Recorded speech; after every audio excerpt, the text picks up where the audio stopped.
Hello mga mare, another day, another Boodle Finds. Alam niyo mga mare, isa talaga sa problema ko ngayon na buntis ako ay yung kapag ka medyo natatagalan na yung paglalakad ko, kapag ka kami ay pupunta sa mall, ay medyo sumasakit yung sakong ko, sumasakit yung paa ko, lalo kapag ka matigas yung tsinelas na suot-suot ko. Kaya naman, itong item na to, nung dumating sa akin, ay natuwa ako. Lalo nung sinubukan ko siyang isuot at gamitin.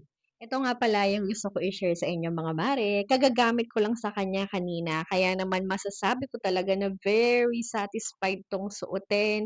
Very comfortable talaga. Ang sarap-sarap niyang isuot sa paa. At kahit na parang mukha siyang rubber, eh hindi siya ganun kabigatan mga mare. Talagang ang lambot niya, ang gaan niyang isuot at talagang hindi sasakit ang paa mo at ang sakong mo.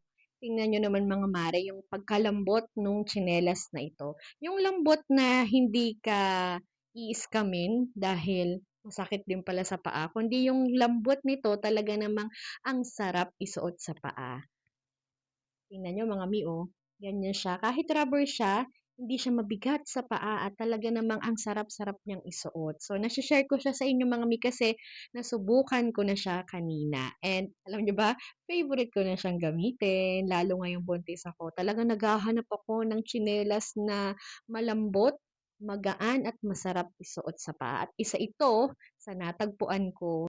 Ito nga palang nabili ko mga mi ay size 40 dahil medyo lumaki po yung paa natin dahil nga tayo ay buntis kaya nag-upgrade tayo ng size, no? So before ako ay nasa 38 to 39, so dahil medyo lumaki, nag-size 40 na po ako. At saktong-sakto naman siya sa paa ko. And yung color nga pala na nabili ko ay yung khaki pero it comes with three colors na pwede niyong pagpilian. Ito nga po yung khaki, ayan siya.